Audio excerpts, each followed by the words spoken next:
to you. Absolutely. And, guys, we are in for a treat tonight. Thank you so much, Dr. McKee, for rushing home from a busy day and for sharing all that you're passionate about with us tonight. So go ahead and take it away, Kelly. Wonderful. Well, hopefully some of you guys know me, but for those of you that don't, my name is Kelly Lepsha. I'm a physical therapist by background. My husband and I own a clinic and specialize in the long-term recovery of stroke and traumatic brain injury, but have had a huge passion over the last 4 or 5 years for wellness, because truly, in order to help our patients recover, they need cellular wellness as part of their package. And we always knew something was missing. And so it's been truly a pleasure to take this journey in health and wellness and get to meet so many people. And first and foremost for, Jenny Crane, and thank you for helping to saying, let's put these together. And Jenny's been a huge mentor for myself and just become a just amazing friend. So thank you, Jenny, so much. And you guys, tonight, truly, I don't want to take any further time away, but I really want to introduce you to someone who I've really gotten to know as of really recently. But this is Dr. Shawn McKee, and I met her several times for short bursts at some of our company's events.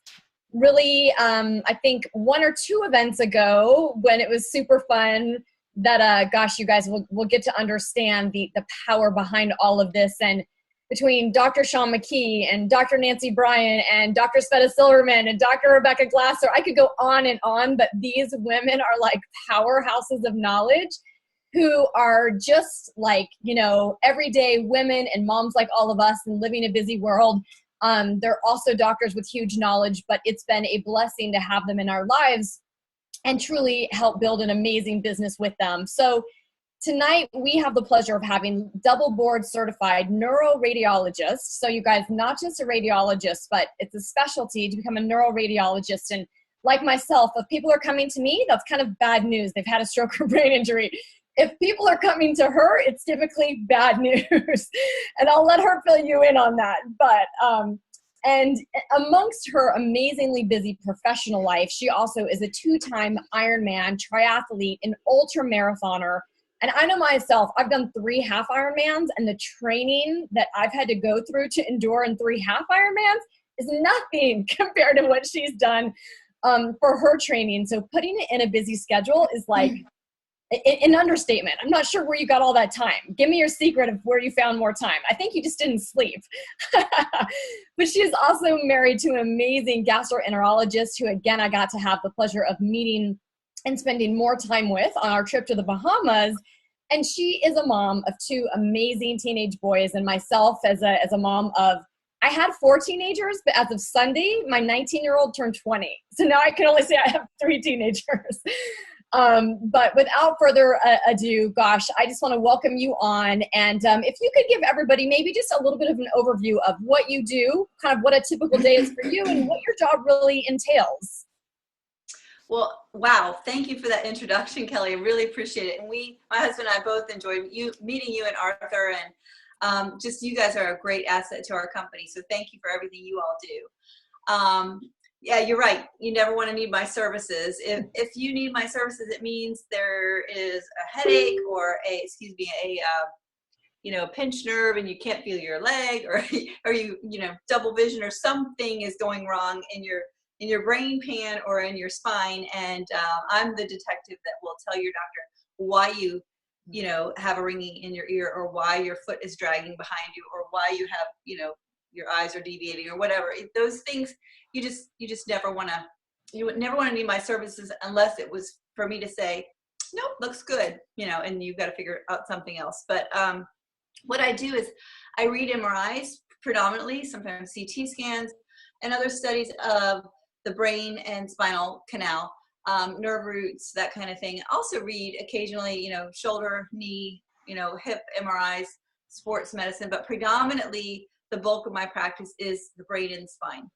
And, I used to think it was the best job in the world. I just thought, because when I was a medicine resident or even a medical student, whenever there was something wrong with our patient, the whole medical team would go around, and we would all go to the basement, because at the time the radiology department was in the basement, because that's where there are no windows.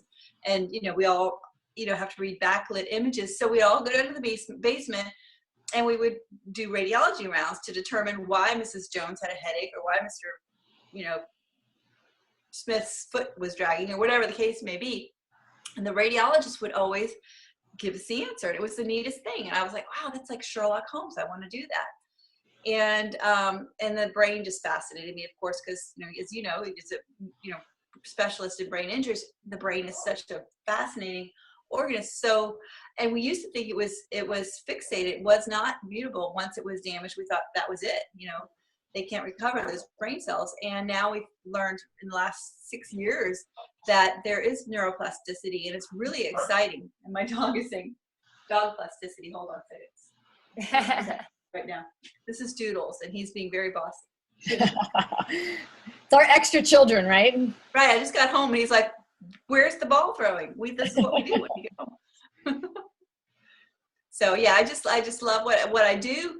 But I forgot the second part of your question. It's like, that was basically, it was to describe what I do. Yeah. And then, like a typical day for you, I mean, obviously you're so busy being, a wife and a mom and juggling a career, and, what does your typical day look like? And then, as we kind of get into learning about this business, thinking like, how did you even fit that in? But what does your typical day look like? Well, when I first found out about this, okay, so I used to practice at an imaging center, and then subsequent to that, I moved my practice to a wellness center, and now I actually read from home. My whole practice is at home. So I do remember when I first found out about this, my mom was actually undergoing some significant challenges. She had floor of the mouth cancer. She was a smoker, and she had to go to, she had to undergo radiation. And then there was a recurrence. So ultimately she went to MD Anderson for her treatment. And it turns out that she needed a huge surgery where basically they took out the mandible and actually did a free flap with a bone segment from her leg. If you can Wow. imagine. Very horrific operation, just horrible. And so I thought, well, I need to go with her. She's my mom. So I literally took 2 weeks off to go with her to MD Anderson and be with her. And when I was gone, of course, my grandmother has Alzheimer's, my grandfather, frail. All this is going on. We've got pets to take care of at all three of these houses, my grandparents, my mom's, my own house. I'm not there. My practice is, still has employees, technologists, assistants, and now, what do you call those, locum tenens, radiologists, right? So I'm paying all these people to do the work that I'm not there to do. And I'm getting further and further behind with things that I need to take care of. And my outgo is so much higher because I'm not there. And I'm there with my mom, and I love being able to be with my mom. And I'm thinking, how do people do this? How do people take time out of their practice? And if you have a practice, you don't have a job. The job has you. You are the job. And I kept thinking, oh my gosh, how do people deal with life, because up until that point, I would take off an afternoon if I wanted to do a 6-hour ride or whatever, but I would schedule it out, but occasionally I would actually have to cancel it because there would be an add-on patient that needed supervision, and I couldn't do it, or I couldn't go to my son's swim meet because there was an add-on patient or an emergency. And it's like, so those things were like minor, and I was like, oh, well, I could adapt to that. But I'm like, when I had to take off 2 weeks to be with my mom for such a major thing, and I had a grandmother with Alzheimer's, I was like, this is so hard. There's got to be a better way. And of course, during this time, my body, my, health took a toll, right? Mm-hmm. Because I was, having all these stressors, and I was kind of like, well, how do people, stay healthy with all these stressors?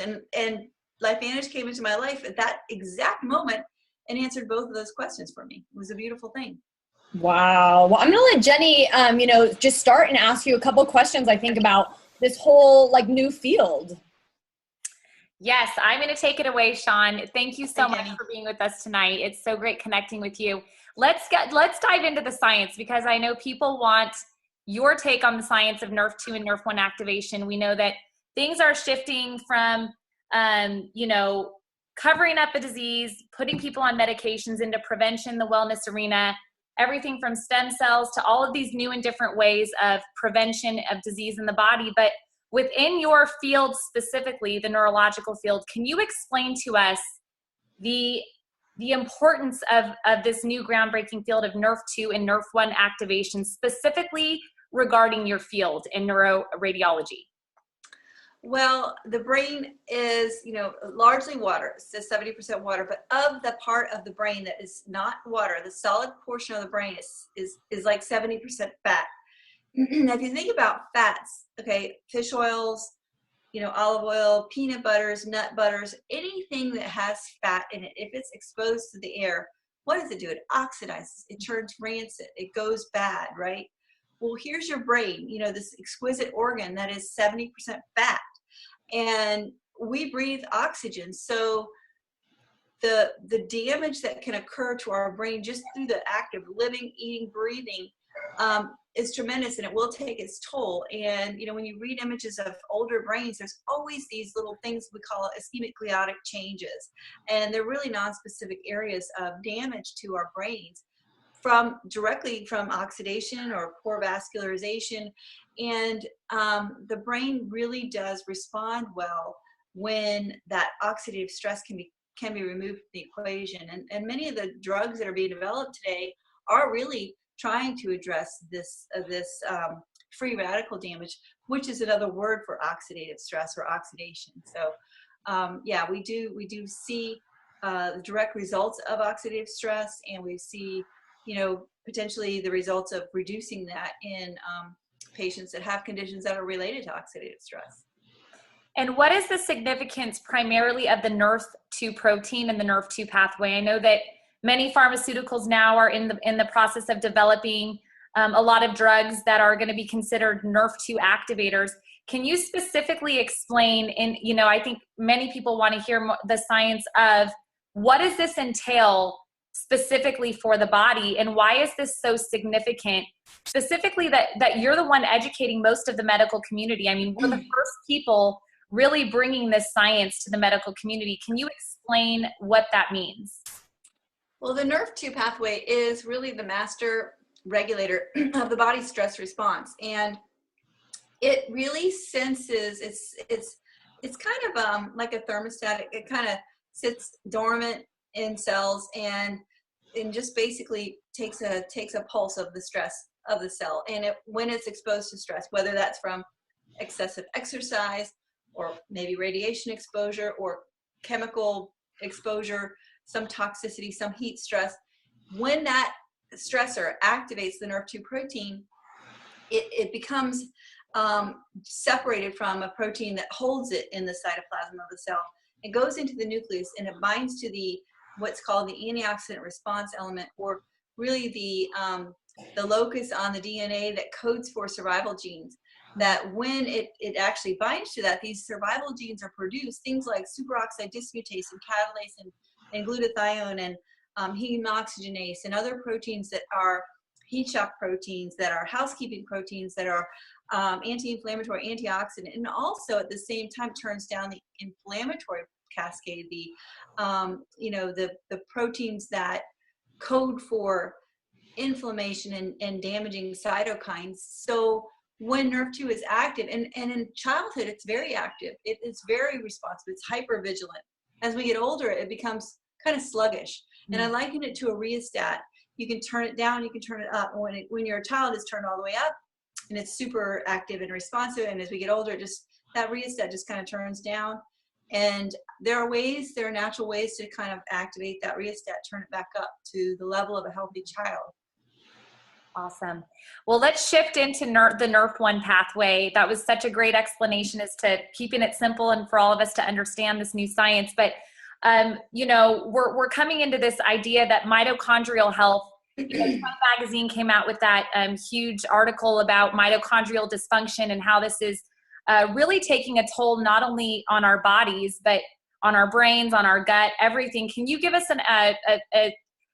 a simple way for all of us people to understand, normal people that aren't, of course, medical professionals, the significance of the NRF1 pathway and mitochondrial dysfunction, and why this is going to be the future of prevention and the future of how we manage healthcare? It's exciting. So can you explain that to us? Well, basically, the science on NRF1 today is equivalent to the science on NRF2 10 years ago. NRF1 stands for Nuclear Respiratory Factor 1, and respiratory doesn't mean breathing as in oxygen. It's really the process that our bodies utilize oxygen at a cellular level to create energy, to create ATP, these packets that are really the source of energy for our cellular function. And I'm sure everybody remembers from junior high, or high school biochemistry that mitochondria are the powerhouses of the cell. Well, they produce 95% of our ATP.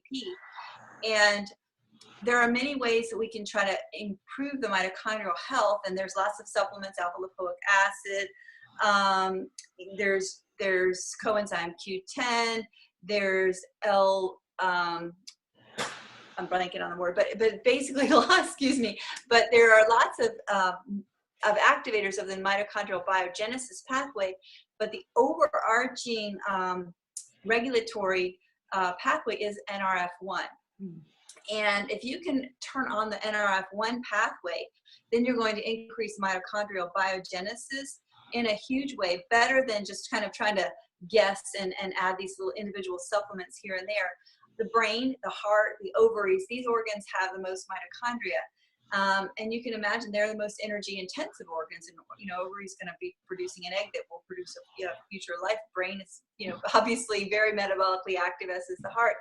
And as we get older, the oxidative stress that produces these toxic free radicals ends up damaging everything in our body, the cells, the DNA, but especially the mitochondrial membranes, because the mitochondria are where they're the source of that energy production. Therefore, they're the source of the exhaust, the free radical, the toxic byproducts.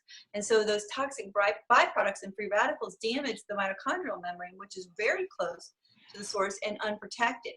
Once it reaches a certain level of damage, it's no longer producing energy, it's producing exhaust, and then the body goes, you know what, this mitochondria needs to go, and it recycles that, turns it into, just disposes of it through a process called apoptosis, and it takes the, just kind of the raw materials and recycles them, but now the cell's operating with fewer mitochondria. So this NRF1 pathway, what it does is it increases that mitochondrial biogenesis, so each of the cells ends up increasing the number of mitochondria, so it works better. There's more cellular energy to do the things that the cells do. That's awesome. I want to wrap this up and bring it back to the neuroelasticity comment, because I know Kelly and I covered this last week when we were talking about the brain and the gut. And of course, we're figuring now that, our immune system is in our gut. So before we kind of go into that portion of the interview today, will you just explain the concept? And before I guess you can explain this, I'd like to give let people know that these statements are not meant to cure, treat, prevent, or mitigate disease. We want to make sure that we're being very compliant as we're sharing this interview today. But can you explain the concept of neuroelasticity, and within the last 6 years, the progression of, stem cell research and repairing the body and recovering it on a cellular level, and how important it is for people to understand what we actually have on our hands regarding that aspect, because it's huge. I think that that's what sets us apart from many things that are being shared on the market today. There's many different options for people, yet what's affordable, what can we actually give them that they're going to be able to make realistic for them and really their health. So can you explain that to us? Well, when I was being trained in my residency, we were taught that once there was a stroke, that area was just, once it was infarcted, as the word is, where their blood supply is cut off, it's gone. It's completely, it's going to be dead, not salvageable. And then there was this area around the stroke called the penumbra that was vulnerable. And, for example, if a person had a brain injury due to drowning, it was pretty much that where their brain was, the knowledge at the time was where their brain was at the end of the drowning, when they became, able to register brain function, that was going to be the best they could be. All we can do is try to support them and help them deal with that. But, as we experienced more and more episodes of maybe some children that had similar issues, and we thought, well, this is where the child is going to be. They're going to be this way for the rest of their life. And we discovered, oh my goodness, they're recovering function, they're recovering speech, they're recovering motion. And then the world is beginning to know that, brain cell function can be restored.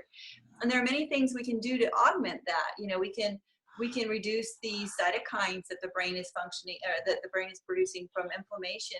So, you know, people give steroids, people give various things, and acetylcysteine to try to decrease inflammation in the brain. And now we're discovering that it's just way bigger than we ever imagined, that the brain can literally rebuild and form new cells that we thought previously was impossible. So reducing oxidative stress, improving mitochondrial dysfunction, those are absolutely germane to this whole concept of neuroplasticity and growing new brain cells and the potential for neuroregeneration. So yes, it's very exciting science. Wow, I love it. Sometimes I feel like I have to pinch myself that we have our hands on stuff that's so amazing, right? Absolutely. I agree with you, Kelly. Well, let's move into our gut and our brain health before I push it back over to Kelly. You know, we're finding that our immune system really, our gut is going to determine our immune system in our brain. And can you explain the importance of having the proper nutrition in our gut, specifically regarding probiotics, and really what sets our probiotic as you know, apart, I believe, and above and beyond what we're finding on the market today. So can you just explain maybe the science behind that, and then maybe talk a little bit about our technology and why it's patented and why it's so incredible regarding the you know, gut brain health connection? Absolutely. You know, when we look at population studies of the United States, North America versus sub-Saharan Africa, you know, there's just a huge disparity in terms of incidence of Alzheimer's, for example. I mean, here we are in the, you know, most developed society, you know, we've got all the advantages, all the budget and whatnot, and we have this humongous incidence of Alzheimer's in sub-Saharan Africa, where they, you know, just don't have access to any of this advanced medical care. They have practically no Alzheimer's.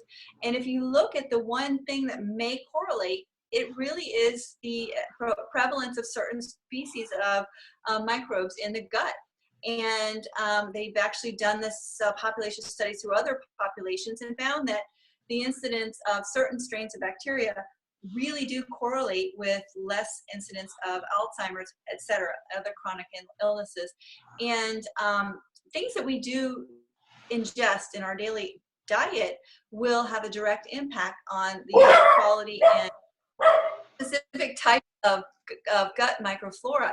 And our microbiome is really a several pound organ in our body. It's not really an organ, but it is 90% of our DNA is microbial. It's bacterial, viral, and fungal.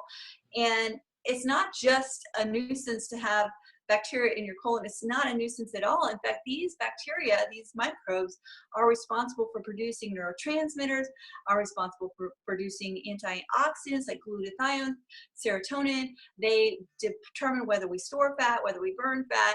They are really pivotal in our, not only our brain health, but our whole body health. Mm-hmm. And we're constantly putting things in our body like coffee and diet drinks. I don't, thank goodness, but people do, diet drinks, alcohol, etc., that kill the beneficial microbes. And so we need to replenish them. Many probiotics on the market. That was so cute, Kelly. I love it. Your daughter came up and gave you a hug. Many probiotics on the market, you know, that you see 135 billion colony-forming units and whatnot. That sounds very impressive, but it really doesn't matter how many colony-forming units are in the bottle. What matters is how many arrive alive to the distal colon. And the problem with capsules and liquids and powders, even refrigerated, freeze-dried microbes, is that they're, one, exposed to air, which damages the delicate microbes, but two, once you're swallowing them, they're exposed to the stomach acid, which is a very hostile environment for these delicate microbes, and 96% of them actually die. So only 4% of this, you know, probiotic that you're paying good money for make it alive to the colon, which is where they're needed. So there is a technology that's available, which is involves delivering the microbes in a vacuum-sealed, double-walled capsule, so there is no air exposure to damage them, and the double wall is actually resistant to the stomach acid, so there's no damage from the acidic environment of the stomach. So these microbes are actually delivered, and not only delivered to the colon, but they're delivered in a layered fashion, so that the outer wall, which is obviously dissolved first, has the microbes that are better suited to the small intestine. And those that are dissolved next are better suited to the proximal colon. And those that are dissolved next are better suited to the mid colon. And then the final innards of the capsule are really the ones that are suited to the colon. So it's a beautifully designed delivery mechanism. And also to capitalize on the fact that our our gut has 80% of our immunity, it actually has an added beta-glucan, which is a patented beta-glucan called Wellmune in it, which has been clinically shown to reduce the incidence, severity, and duration of colds and flu. And this is added there as a beta-glucan, so it's a prebiotic. It feeds the beneficial bacteria, and it also improves immunity. So it's a beautiful thing. And actually, people go gaga over this probiotic. I'd taken probiotics for 10 years and never noticed one that worked, other than occasionally I would have a very untoward reaction. And this one, I'm very pleased with the results. And I hear report after report after report of how this has changed people's lives. And it seems silly to think that a probiotic can change your life, but you know, if you get, you know, traveler's stoppage, you know, and you can't go when you travel, that's no fun, right? So this really addresses that gut health and improves the braggability of your Are we trying to be very, very good about what we're saying here? No. Yeah, I don't want to talk about Bristol stool chart, but there is a Bristol stool chart. I love it. I love it. Well, I mean, I guess, gosh, that it's so true. I think that there's so many on the market. How do you determine what's effective and what really is doing the job? And that's really what I love about what we're sharing is the effectiveness of understanding what we're putting in our bodies, if it's working or not. Are we actually getting the quality that we're paying for? How are we going to determine that? And that's really going to kind of wrap up what we're talking about today regarding a good omega. I mean, we know that this is across the board something that we need to incorporate in our lives. Our Western diets are void of the good fats, too much of the bad fats, the omega-6s, and then also the quality control. I mean, there's so many supplements. People are bombarded night and day with, you know, here's this is the best probiotic, this is this and that. So what I love about what we're sharing here is just not only the quality, but especially when you're taking the fish oil into play. Can you explain the significance of the fish oil that we're sharing and why we suggest this, and really the quality and just everything that encompasses why this is important and what sets it apart? I think that's what I love about all of the products we're sharing here today. Well, absolutely. Our Western diet is so high in omega-6s, which are very inflammatory. And omega fatty acids are essential for cellular membrane composition. And there's two predominant ones, omega-6s and omega-3s, and they really compete along the same pathway. And if omega-6 is prevalent, the pathway is going to go in a direction where inflammatory end products are produced, like arachidonic acid, and that is very, very harmful. But if you can actually counterbalance that with enough omega-3s, you're gonna go in an anti-inflammatory direction. So fish oil is a great source of omega-3s, right? So I was taking fish oils for the longest time, and then even though I hated the way the fish burps and the rancidity, and it just didn't like the way they smelled, until I read the National Institute of Health, National Institute on Aging study, where they actually evaluated whether fish oils increased lifespan or not, and they found in the ones that they tested that it actually decreased lifespan. And when I read the article, it really dawned on me the reason it decreased lifespan is because most fish oils are rancid. They're oxidized. Okay, so you're ingesting oxidized oils, rancid oils. Very, very, very counterintuitive. You're putting oxidized oils into your body. That's going to increase oxidative stress. So no wonder it shortened lifespan, right? So immediately I stopped taking fish oils, and I didn't take fish oils for 3 years. I was very, very against it because I'm like, well, that's I'm not going to put oxidized oils into my body. And when LifeVantage came out with this fish oil, I was kind of like, oh, you know, very, very concerned. And then I finally went to the site and I read that this particular omega I love it. You can trace from the bottle to the boat that it was caught on. There are fish that are caught in deep waters of Alaska and Norway. So they're, you know, very, very rich in DHA and EPA. And I also love that when I was pregnant, I took DHA because I wanted my child's brain to develop. DHA is exquisitely important for neuronal development and ocular development. So when I found out this particular one has, 3-to-1 DHA to EPA ratio, I realized, wow, that's really different, because most omegas out there have a 1-to-1 ratio. And so really hard to get good quality DHA. What I loved about this is that these fish oils are processed on the boat immediately. And everything is really, really geared towards molecularly distilled. There's no PCBs, there's no lead, there's no heavy metals, mercury, and it's actually processed in inert gases, so it has the lowest oxidation levels of any omega on the market. Literally, you can put this capsule in your mouth, chew it, and it will not taste like rancid fish oil. It will not taste fishy, doesn't taste, you don't taste that icky stuff. You don't get the fish burps. You can literally chew them. Kids chew them. Kids like the way they taste. It's crazy. It's so fresh, and there's not the issue of oxidation. Got the high DHA to EPA ratio, which I love for being a neuroradiologist. I'm all about the brain, right? And then they added omega-7s in there because palmitoleic acids are so instrumental for helping to create a optimal body mass composition. It helps increase lean muscle mass and decrease fat. It's really helpful for metabolic issues and that cellular communication. So it's a beautiful product that I actually love, and I take way more than the recommended dose, because I really want my omega ratio to be optimized, and I figure why not get a little bit more omega-7s too. So I love it. Why not? I double up on it too, and I have to get you on that one. My boys chew it. It's awesome. I'm like, what? It's almost like they're eating gummy bears. I don't know. So that's something good when you're called lemon drop. Without you having to shove it down their throat.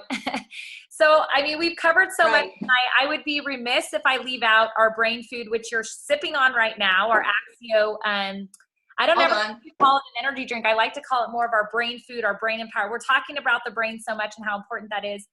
Before I shoot it over to Kelly, I know I've said that before, but I'd hate for you to leave this out. We want to hear your expertise on Axio, why it's imperative. I mean, we've seen a rise in spectrum disorder, ADHD, autism. That's a whole other thing. We should actually have you back on and we just talk about that. We could talk about that for hours. But will you just explain the incredible nature of this product and why everybody on the planet needs to be taking this NRF2 activator for the brain and the significance of what that means for all of us, especially since our kids like the taste of it. I love the taste of it. Yeah, I call it liquid brain food. It has NRF2 ingredients that are specifically formulated to cross the blood-brain barrier, and it also has elements that your brain needs for basically alpha wave activity. The L-theanine actually stimulates alpha wave activity. The magnesium is so good for relaxation. There's B vitamins. Quercetin is a wonderful phytochemical that's found in almost every fruit and vegetable. It's called the happy phytonutrient, and it really does give you a great mood, focus, calm, clarity. And there are, 2 different types. You can have the caffeinated or decaf. I do the caffeinated in the morning before a workout. It really helps me maximize my workout and puts me in a great mood for the day. And in the afternoon, the decaf just helps me stay focused and on target throughout the day. There is no afternoon slump. If I take a long drive, I am definitely taking Axio. It doesn't matter whether it's caffeinated or decaf. I can drive and not be drowsy, be completely focused. It really, it's kind of a biohacking for the brain. And I really love the fact that, people that I know that I have told this about this, they have just totally foregone, people unfortunately do these stimulants and I didn't mean to say ADHD, but like Adderall and things like that kind of like designer drugs for focus. And you don't need to do that when you can activate your brain. And I love it's not meant to treat, cure, or prevent anything, but it does increase your focus and your productivity and that executive function. And so I absolutely love it. Awesome. Well, I think we're looking at health in a new way. You've given us just a great overlying outlay of just what we have that's unique here. Things are shifting. We're at the forefront of something incredible called nutrigenomics, the science of how nutrition and genes come together. Gene expression, everything you've covered today has been so incredible, Sean. I'm going to turn it back over to Kelly. I know she probably has something else that she wants to ask you, but I just want to thank you for your time and for explaining the science to us.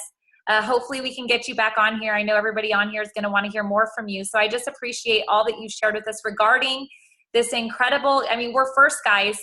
We're first to something here that is going to take the world by storm. You're less than 1% of the population hearing this information from our incredible doctor, Dr. McKee here.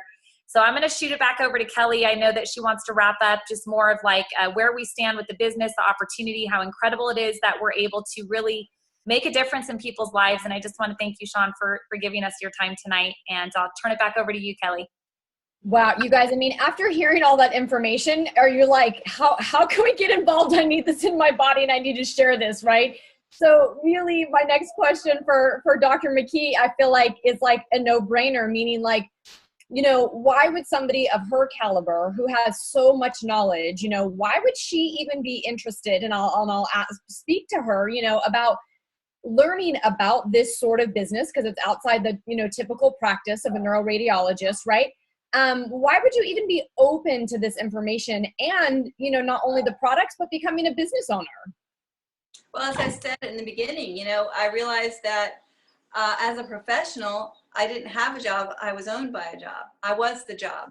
And as I kind of laid out, you know, I realized when I needed to step out for life, that there was a big problem. There was a big problem. And I didn't like where that basically pinned me. I felt trapped. I felt completely unable to respond to the needs of life and my family, and I did not like that. And so the answer came, you know, with how am I going to deal with this from a health perspective? How am I going to stay responsive and awake enough and in a good mood enough and physically well enough to handle the stressors that life was throwing at me?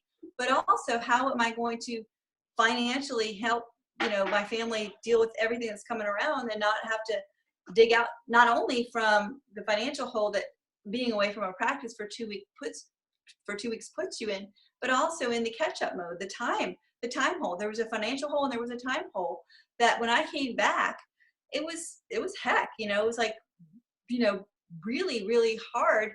And you still had all the needs and the pull of your family having been away for a long time and your sick relative and, you know, all this. It was just it was basically a God thing saying, look, you need to figure out something else you can do that will help people and allow you to be facile and responsive to the needs of your family.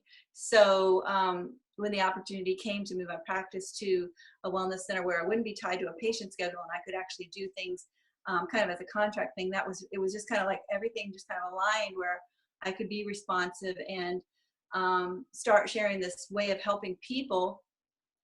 Did not have any intention of building a business, but when I started to see the response that people were having after I shared it with them, just because I cared about them, and started listening randomly to various people talking about this particular industry and how it is real and da-da-da, I was like, well, maybe I'll look into this. And I just had fallen in love with the whole concept of sharing information that people need to know, letting them make up their own mind, and being a recipient of a weekly thank you check just because I care enough about people to share some great information. So it's been really nice. Oh, I love that, right? Just caring enough about people to share information and the company pays you. That's really, really incredible.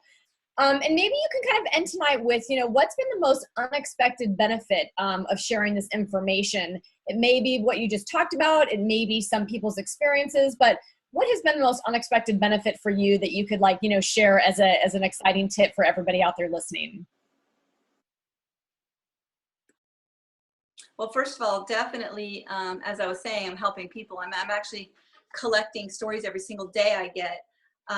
Thank yous, and my life has changed, and this is so much better, and I no longer have to deal with this and that and the other. And it's really gratifying to get these messages and read these stories every single day.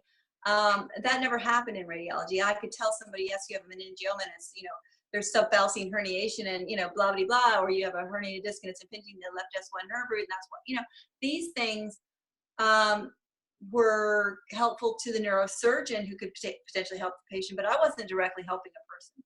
Whereas today, because I'm sharing information, I didn't develop this technology, but I'm the source of the information. The person would not have found out about it if I hadn't opened my mouth to tell them about it or tell somebody who told them about it. So it is very gratifying to know that people's lives are changing because of something I put into motion. That's one thing. The other thing is the relationships. People, I get to meet people like you and Jenny, who are just amazing people that I would have never come across. And, you know, I want to surround myself with people like you, and everyone else that my business and my team are attracting is, you know, just a side benefit that really makes me so, you know, thankful that I decided to go down this path, because you all and this business have enhanced my life tremendously. So. Wow, like so honored, right? I think Jenny and I feel the exact same way and are so honored. And I hope every one of you guys listening to this understands that the products are absolutely amazing. There is an opportunity to share this with all the people that you love and care for all around the world. And unlike anything else in traditional business, you get to be building a business with like-minded people that are happy and motivated and will help you at the drop of a hat. And it's just something that we don't traditionally get to experience in this world. So it's something like really no other opportunity. And so again, Jenny and I feel blessed, Dr. McKee, that you've taken tonight and shared with our listeners. And if you still have just a minute or two, I don't know, Jenny, if there's any chats that kind of people ask questions, and maybe we'll just take 2 or 3 quick questions, if that would be okay with you. Sure. Let me check here. I have to see, I know we kind of announced it, but I'm not seeing really any questions right now. You guys are missing out, just saying. No. I'm not seeing anything. I've answered all the questions. I think you covered it so rock star, Dr. McKee. We don't even know what else to say. I mean, you've left us flabbergasted, and likewise, to be able to be changing the world and to be able to making a difference with women like yourself, it's been a blessing and a pleasure. And I guess we'll wrap it up here. I'll be getting the recording out. Please share it with your teams, with people that you know that need to hear this information. Get with the person that invited you. We can give you more information. I always like to say we meet people where they're at, whether it just be somebody that wants to incorporate this on their, you know, daily regimen, or whether it's looking at something like, look, I want to be a part of something great with these incredible women and changing the world. Oh, we did get a question that came through. Do you mind if I ask before I wrap it up? She wants to know specifically about strokes. Specifically when you're dealing with strokes, and I believe traumatic brain injury, how that affects NRF1 or NRF2 activation helps with that, is what the question is. Right, Janine?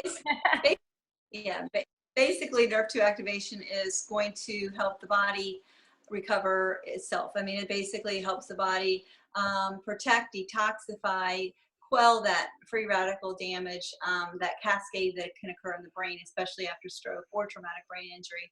And that whole penumbra that I was talking about, that area that was susceptible to future damage from the stroke or from the brain injury, that area that's so susceptible, when you can decrease that inflammation, cytokines, oxidative stress in that area, there's a tremendous potential for the brain to actually heal and recover in those areas particularly. I love it. So we have another question that just came in that actually I wanted to ask you, and it's from Samantha Allen, and she says, why is it that healthy people who are already eating organic, exercising, do all the right things, which is the place that I was at when I started on these products, why are they still coming down with illness and disease? And why do they need activation versus supplementation? Well, thank you, Sam. As always, good questions from you.